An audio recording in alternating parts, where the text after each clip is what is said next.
Hər vaxtınız xeyir olsun, hörmətli tamaşaçılar. İTV Xəbərin saat 10 buraxılış efirdədir. Studiyada Elnarə Məmmədlidir. Vaşinqtonda Sülh Şurasının ilk iclası keçirilib. Azərbaycan prezidenti İlham Əliyev, ABŞ prezidenti Donald Trumpın şəxsi dəvəti əsasında tədbirdə iştirak edib. Çıxışlardan sonra Sülh Şurasının maliyyə intizamı və şəffaflığı prinsipləri haqqında qətnamə imzalanıb. Prezidentliyi dövründə 8 münaqişəyə son qoyduğunu deyən Donald Trump vurğulayıb ki, iki çox vacib ölkə arasında sülh əldə edib və bunu heç vaxt unutmayacaq. ABŞ prezidenti Azərbaycan və Ermənistan liderlərinə regionda yaranan sülhə görə təşəkkür edib.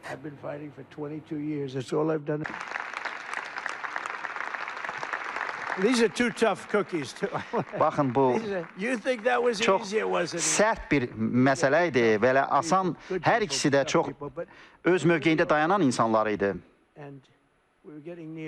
Biz görürük. Bu nəticə göz qarşısındadır. Bir tərəfdə bu insanlar, digər tərəfdən digər həmkarlar. Görürsünüz, bəzi hallarda 32 il ərzində bunlar bir-birini məhv edirdi. Mən dedim ki, yaxşı olardı ki, bunlar bir-birinə yaxınlaşsınlar. Növbəti bir saatda biz buna nail olduq. Onlar bir araya gəldilər, imza atdılar və biz sülh yaratdıq. Və bunlar da çox mühüm ölkələrdir. Mən bunu heç zaman yaddan çıxarmaram. Elə bir həftə əvvəl bu işlərə hazırlıq başladı və bunun yaddan çıxmaz bir hadisə oldu. Çox sağ olun ki, hər ikiniz bir araya gəldiniz. Biz bunu etdik. 32 il. Təşəkkür edirəm. Çox sağ olun. Qeyd edək ki, ABŞ prezidenti Donald Trump Vaşinqtonda keçirilən Sülh Şurasının ilk iclasında Qəzza zolağının müharibədən sonraki bərpası və humanitar yardımlar üçün nəhəng maliyyə paketini elan edib. Trump, Amerika Birləşmiş Ştatlarının bu məqsədlə yeni yaradılmış quruma 10 milyard dollar yəni edəcəyini bildirib. O vurğulayıb ki, ABŞ ilə yanaşı Qazaxıstan, Birləşmiş Ərəb Əmirlikləri, Marakeş, Bəhreyn, Qətər, Səudiyyə Ərəbistanı, Özbəkistan və Küveytlə birlikdə 7 milyard dollardan çox vəsait ayırıblar. Trumpın sözlərinə görə maliyyələşdirmə prosesinə BMT-nin humanitar işlərin koordinasiyası ofisi də qoşulacaq, əlavə 2 milyard dollar toplayır. Azərbaycan təsisçi üzv dövlət kimi Sülh Şurasının məqsəd və məramlarını dəstəkləyir. Gələcəkdə Azərbaycanın da Sülh Şurası vasitəsilə Qəzzada sərmayə layihələrində iştirakı nəzərdən keçirilə bilər. Bu sözləri Prezidentin köməkçisi, Prezident Administrasiyasının Xarici Siyasət Məsələləri Şöbəsinin müdiri Hikmət Hacıyev özünün X sosial media hesabında yazıb. Bildirib ki, Sülh Şurasının iclasında səsləndirilən 7 milyard dollar məbləğində Qəzzaya dair maliyyə layihəsində Azərbaycanın iştirakı nəzərdə tutulur. Qardaş Türkiyə isə 2023-cü ilin fevral ayında baş verən dağıdıcı zəlzələlərdən sonra ölkə vətəndaşları tərəfindən müvəqqəti yaşamaq üçün istifadə edilən ən azı 20 min konteyner evi Qəzza zolağına göndərmək niyyətindədir. Bunu Türkiyənin Xarici İşlər Naziri Hakan Fidan deyib, bildirib ki, Türkiyə Qəzzaya yalnız humanitar yardım göstərməklə kifayətlənməyəcək, həmçinin bölgədə asayişin təmin olunması məqsədi ilə formalaşdırılacaq polis qüvvələrinə təlim verilməsi ilə bağlı öhdəlik götürüb. Onun sözlərinə görə bölgəyə hərbiçi göndərilməsi məsələsi də Türkiyənin gündəmindədir. Polis gücü oluşturulacak Gazze'de ki 2 milyon küsur insanın yerel güvenlik ve emniyet hizmetleri sağlanabilsin. Buna yönelik polis gücüne eğitim verme konusunda bizim gene taahhüdümüz var. Ve istikrar gücüne taraflar kabul ederse asker gönderme konusunda da Cumhurbaşkanımızın iradesi var. Biz aslında şu mesajı veriyoruz. İster insani yardım olsun, ister Gazze'nin yönetimi olsun, altyapı ve üst yapı hizmetleri olsun, ister istikrar gücüne katkı olsun. Bütün bu alanlarda her türlü katkıyı vermeye hazırız. Bu arada Trump Tehranı Vaşinqtonun nüvə sazişindəki əlverişli şərtlərlə razılaşdırmağa məcbur etmək, eyni zamanda tam miqyaslı hücumdan yayınmaq üçün İrana məhdud zərbə indirməyi düşünür. Bu barədə mənbələrə istinadən The Wall Street Journal məlumat yayıb. Bildirilib ki, belə bir zərbə bir neçə gün ərzində həyata keçirilə və İranın hərbi və dövlət obyektlərini hədəf ala bilər. Qəzet onda iddia edir ki, əgər Tehran Vaşinqtonun uran zənginləşdirilməsini dayandırmaq tələblərini müzakirələrinə məhəl qoymazsa, ABŞ potensial olaraq İran hökumətini devirməyi hədəfləyən tam miqyaslı hərbi kampaniyaya başlayacaq. Məqalədə o da qeyd edilir ki, Tramp hələ İrana hücumla bağlı yekun qərar verməyib.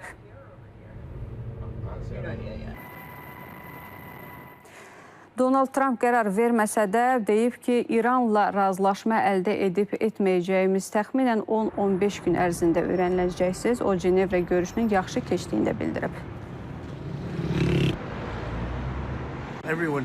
Steve Uitkov və Jared Kushner İran nümayəndələri ilə görüşür və yaxşı münasibətlər saxlayırlar. Lakin bizə real və əhəmiyyətli razılaşma lazımdır. Əgər yaxın şərqdə nüvə silahı varsa, orada sülh ola bilməz. Hətta nüvə silahı da ola bilməz və bu onlara çox sərt şəkildə deyilib. İllərdir İranla məzmunlu saziş bağlamağın asan olmadığı aydındır. Biz məhz belə bir saziş əldə etməliyik. Əks halda çox pis şeylər baş verə bilər. İsrailin baş naziri Benyamin Netanyahu isə açıqlama verib ki, əgər İran səhv edib İsrailə hücum etsə, təsəvvür belə edə bilməyəcəyi cavabla üzləşəcək. Bu barədə o, müdafiə ordusunun kursantlarının buraxılış mərasimində deyib. Həmçinin bildirib ki, İsrail İran təhlükəsinə qarşı əsas müttəfiqi olan ABŞ ilə çiyin-çiyinə əməkdaşlıq edir.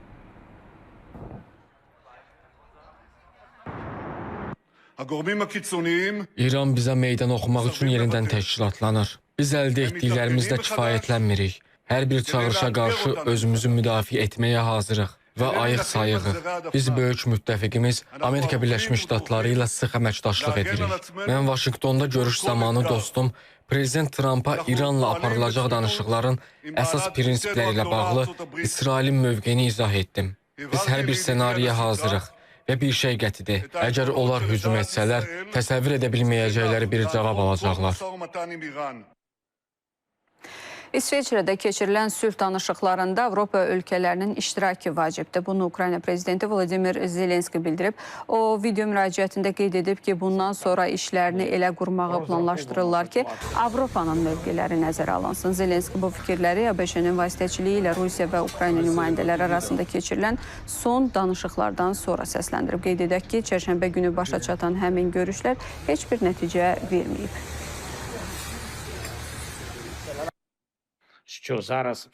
İsveçrədə Avropalıların iştirakı vacib idi. Biz bundan sonra da işi məhz bu cür qurmağı planlaşdırırıq ki, Avropanın mövqeləri nəzərə alınsın. Danışıqlar zamanı verilən tapşırıqlara ciddi əməl etdiklərinə görə nümayəndə heyətimizin bütün üzvlərinə təşəkkür etmək istəyirəm. Ukraynanın öz mövqeyini inamla, qətiyyətlə və əlaqəli şəkildə ifadə etməsi çox vacibdir. Davam edirik ki, vətəndaş torpaq sahəsi alarkən nəyə diqqət etməlidir? Bələdiyyələr tərəfindən ayrılan, eyni zamanda problemi torpaq statusu qazanan ərazilərlə bağlı məsələ yenidən aktuallaşır. Vətəndaş hansı halda torpaq mülkiyyətçisinə çevrilir və bu qanuni hesab oluna bilərmi? Bakı ətrafı kəndlərdə və bölgələrdə kənd təsərrüfatı təyinatlı torpaqların qanunsuz zəbt olunması getdikcə daha ciddi problemə çevrilir. Əkin üçün nəzərdə tutulan sahələrdə yaşayış evləri, fermalar və müxtəlif fərdi tikililər inşa olunur. İlk baxışda adi tikinti kimi görünən bu hallar sonradan həm sənədləşmə çətinliyi yaradır, həm də hüquqi və təhlükəsizlik riskləri ortaya çıxarır. Mütəxəssislər bildirirlər ki, problemin kökündə duran əsas səbəblərdən biri bir çox kənd bələdiyyələrinin dəqiq xəritələrinin və torpaq balansı məlumatlarının olmamasıdır. Torpaq sahələrinin qanunsuz ayrılması barədə bələdiyyə aktlarının ləğv edilməsi nəticəsində 3000 hektardan çox torpaq sahəsinin, o cümlədən 2057 hektar örüş sahəsinin bələdiyyə mülkiyyətinə və sahibinə qaytarılması təmin edilmişdir. Bu kifayət qədər böyük bir rəqəmdir. Nəzərə alsaq ki, bu pozuntuların əksəriyyəti bölgələrdədir, onda vəziyyət bir qədər də dəyişir. Bölgələrdə isə bu kənd təsərrüfatlı təyinatlı torpaqlar zəbt olunur. Əhali tərəfindən belə zəbt olunur ki, onlar qeyd edirlər ki, bizim dədə-babamızdan qalan torpaqlardır.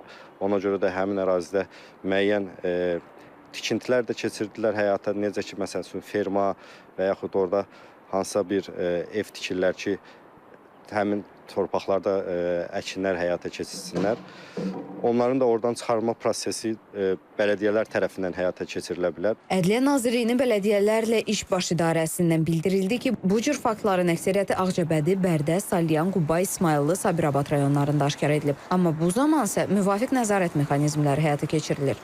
Torpaq ayrılan zaman müvafiq prosedur qaydalara əməl olunmaqla ayrılır və aidiyyəti qurumların rəyləri alınmaqla ayrılır və bununla bağlı həmən qanunvericiliyin tələblərinə riayət olunmadıqda həmin qərarın ləğvi ilə bağlı bələdiyyəyə ilk öncə təklif verilir. Təklif bələdiyyələr tərəfindən təmin olunmadıqda bununla bağlı məhkəmələrə müraciət olunur. Torpaq ayırma proseduru zamanı bələdiyyənin fəaliyyətində cinayət əməli aşkarlandıqda bu zaman tərəfimizdən materiallar aidiyyəti üzrə hüquq mühafizə orqanına göndərilir. Mütəxəssislər vətəndaşlara torpaq əldə edərkən onun hüquqi statusunu dəqiqləşdirməyə və yalnız qanuni prosedurlara uyğun hərəkət etməyə tövsiyə edirlər. Əks halda sonradan həm maddi itkilər, həm də hüquqi məsuliyyət qaçılmaz ola bilər. Səbinə Şükürova, Sərxan Daşdəmirov, Ramiz Ramazanov, Polad Tahirov, İTV Xəbər. Bankomat önündə növbə, pensiyaların ödənildiyi günlərdə bu mənzərə ilə qarşılaşırıq. Bəs sıxlıq niyə yaranır? Hazırda sosial ödəniş alan vətəndaşların əksəriyyəti vəsaitini cəmi 2 bank vasitəsilə əldə edir. Seçim imkanının məhdud olması isə bir sıra hallarda narazılıq yaradır. Sistem dəyişə bilərmi?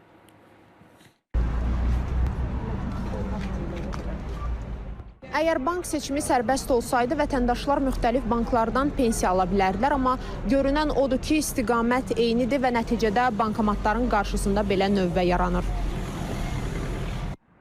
Hazırda pensiya və müavinət alanların böyük hissəsi ödənişləri yalnız 2 bank vasitəsilə əldə edir. Pensiyaçı öz bankını seçə bilmir və bank kartları avtomatik olaraq sifariş edilir.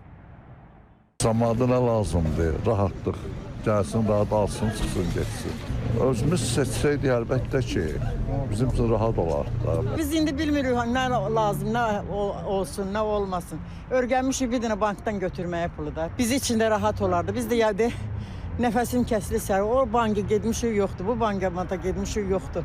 Rahat olardı, prosto obru banklar götürürlər, komisyonun pulunu götürürlər də. Onun üçün cəmaat istəmir 3 manatını, 5 manatını itirsin. Bir çox xarici ölkədə isə bu seçim vətəndaşın öz qərarına əsaslanır. Banklar müştəriləri cəlb etmək üçün əlavə bonus və xidmətlər təklif edir. İqtisadçılar deyir ki, bu model maliyyə sektorunda rəqabəti gücləndirir və sosial ödəniş alan vətəndaşa alternativ yaradır. Yaşlı insanlar üçün, təqaüdçülər üçün hansısa əlavə prosedurlar özündə itifa eləməsin, harasa getməsinlər, nəyisə imzalamasınlar. Avtomatik olaraq onlayn qaydada seçim imkanlarının yaradılacağı haqqında məlumatlar var. Banklar hansısa təqaüdçünün öz təqaüdünü başqa banka köçürəcəyi halda hansı üstünlüklər qazanacaq təqaüdçü. Onunla bağlı da kampaniyalar hazırlamalıdırlar ki, bu müştəriləri təqribən 1,2 milyona yaxın təqaüd və sosial yardım alan insanlar var. Onların təqaüdlərini başqa banklara köçürdərkən o banklar üçün bu sərfəlidir. Əslində Azərbaycan Respublikasının 2022-2026-cı illərdə sosial-iqtisadi inkişaf strategiyasına əsasən vətəndaşların pensiya müavinət ödənişlərini istənilən bank vasitəsilə almaq üçün bank seçimində sərbəstliyin təmin edilməsi nəzərdə tutulub. Məsələ ilə bağlı Azərbaycan Banklar Assosiasiyasından bildirildi ki, hazırda bu istiqamətdə bank sektoru və aidiyyatı dövlət qurumları tərəfindən zəruri texniki təşkilata hazırlıq işləri həyata keçirilir. Layihə mərhələli şəkildə icra olunacaq. İlkin mərhələdə əmək haqqı ödənişlərində seçim hüququnun tətbiqi prioritet sayılır. Bu yeniliyin banklar arası rəqabəti artırmaqla yanaşı xidmət haqları və komissiyalara da təsir edəcəyi ehtimal edilir. Elmira Seyfəddin qızı, Zaur Ağamir, İTV Xəbər. Dərmanların idxal mərhələsindən satış nöqtəsinə qədər ciddi nəzarətdən keçirildiyini bildirsələr də, dərman alıcıları bunu keyfiyyət göstəricisi olmadığı fikrindədirlər. Çünki son vaxtlar təsirini itirən dərmanlar barədə çox eşidirik. Vətəndaşlar deyirlər ki, dərmanlarda eyni effekti görmürük. Keyfiyyət, düzgün saxlama yoxsa başqa səbəblər bunların arxasında dayanır. Mövzunu əməkdaşımız araşdırıb izləyək. Evdə saysız hesabsız dərman qutuları, amma nəticə yoxdur. Son vaxtlar vətəndaşlar arasında dərmanların təsiri ilə bağlı narazılıqlar artır. Bəziləri deyir ki, əvvəllər kömək edən preparatlar indi eyni effekti vermir. Bir torba dərman alıb yığırsan, heç birində keyfiyyət yoxdur. Həkim yazır, nəyisə istifadə edirsən, gözü xeyir yoxdur. Görürsən, atırsan, əvvəl təsirləyir, sonra eləmir. O üçün insana tez özünü örgəşdirir də, yəni tez təsirini itirir. Firma dərmanları heç bir keyfiyyət deyil. Rus hesab gəlir, Rus dərmanlar baxsan bu keyfiyyətdir, atırsan baxsan təsir eləyir. Amma eləsi var, 10 dənə atırsan mümkün deyil. Əczaçılar isə deyirlər ki, məsələ təkcə istehsalçıda deyil, dərmanın keyfiyyəti onun saxlanma şəraitindən, daşınma prosesindən və düzgün istifadədən də asılıdır. orijinal dərman preparatları baha olur. Və bu dərman preparatlarının keyfiyyəti, generik dərman preparatlarının keyfiyyəti həmin üstünlüklərə görə fərqlənir. Daha yüksək keyfiyyətə malikdir. Hər hansı bir nimesulidi aylarla, günlərlə, 10 günlərlə, illərlə qəbul etdiyi həmin dərmana tolerantlıq yaranır. Yəni orqanizm ağrısı kəsmir və yaxud həmin antibiotikdən asılı olur. Həkimlər də deyirlər ki, qablaşdırma, kapsulanın forması və üzərindəki məlumatlar müəyyən ipuçları versə də, bu meyarlarla qəti hökm çıxarmaq olmaz. Dövlət farmakopeyası olmalıdır, dərman maddələrinin dövlət reyestri olmalıdır, ictimaiyyətə açıq və Azərbaycan ərazisində istifadəsinə icazə verilən bütün dərmanlar həmin farmakopeya və dövlət reyestrinə daxil edilməli ki, insanlar bundan məlumatlı olsun. Millət vəkili isə bildirir ki, dərmanlar ithal mərhələsindən satış nöqtəsinə qədər ciddi nəzarətdən keçir. Artıq proqram hazırlanmışdır. Dərman preparatları kömürüyə daxil olduqdan bazaya, depoya gedib əczaçılıq müəssisəsinə daxil olunana qədər bunların elektron izlənməsi mexanizmi qurulmuşdur. Bu istiqamətdə həmin o platforma təqdimatı da aparıldı Səhiyyə Nazirliyi tərəfindən. Yəni biz preparatların təsirinin aşağı olması barədə nümunə analitik ekspertiza mərkəzinə təqdim olunmalıdır. Rəqəmlər də diqqət çəkir. Təkcə ötən ilin ilk 9 ay ərzində ölkəyə 145 milyondan çox dərman ixal olunub. Maraqlıdır, bəs bu qədər preparat arasında keyfiyyətə nəzarət necə təmin edilir? Türkiyə Soy Səfər Nəzirliyi TV xəbər. Və keçid alırıq sonuncu xəbərimizə. Son bir ildə Naftalan Reabilitasiya Mərkəzində 5400-dən çox şəxs reabilitasiya xidmətləri ilə təmin olunub. Post-müharibə dövründə isə müharibə ilə əlaqədar əlilliyi olan 400-ə yaxın şəxs mərkəzdə reabilitasiyadan keçib, müasir tibbi reabilitasiya avadanlıqları ilə təchiz edilən müəssisədə müalicəvi bədən tərbiyəsi, fizioterapiya, müalicəvi vannalar, parafin terapiya, masaj, hovuz, psixoterapiya, loqoped və əmək terapiyası xidmətləri təqdim olunur. Burada parafindən istifadə olunur, ən çox mənə. Masajlar istifadə olunur, tokdan istifadə olunur, belə idman üçün fizioterapiya istifadə olunur. Ümumiyyətlə, demək olar ki, burada mənə uyğun ola biləcək. Həkimlər sağ olsunlar, təyinatı üzrə hər bir xəstəliyimin hər bir yönündə müalicə aparılır. Çox da diqqətlidirlər bizə qarşı, sağ olsunlar. Masaja gəlirəm, burada idman eləyirik, parafin olunur. Psixoloq yanına gəlirəm. Reabilitasiya xidmətlərinin əlçatanlığı məqsədi ilə vətəndaşlara ambulator qaydada, stasionar qaydada, habelə səyyar, telereabilitasiya və onlayn qaydada reabilitasiya xidmətləri icra olunur. Reabilitasiya xidmətlərinin effektivliyinin artırılması məqsədi ilə ənənəvi reabilitasiya metodları ilə yanaşı, beynəlxalq təcrübədə effektivliyi sübut olunmuş alternativ və müasir reabilitasiya vasitələrindən də istifadə olunur ki, onlara yoga terapiya, hipoterapiya, art terapiya və dans ability, yəni rəqs terapiyası nümunə göstərmək olar. Belə hörmətli tamaşaçılar, bu saatdan çatdıracağımız xəbərlər bunlar idi. TV xəbərin növbəti buraxılışı isə saat 12:00-da olacaq. Hələlik.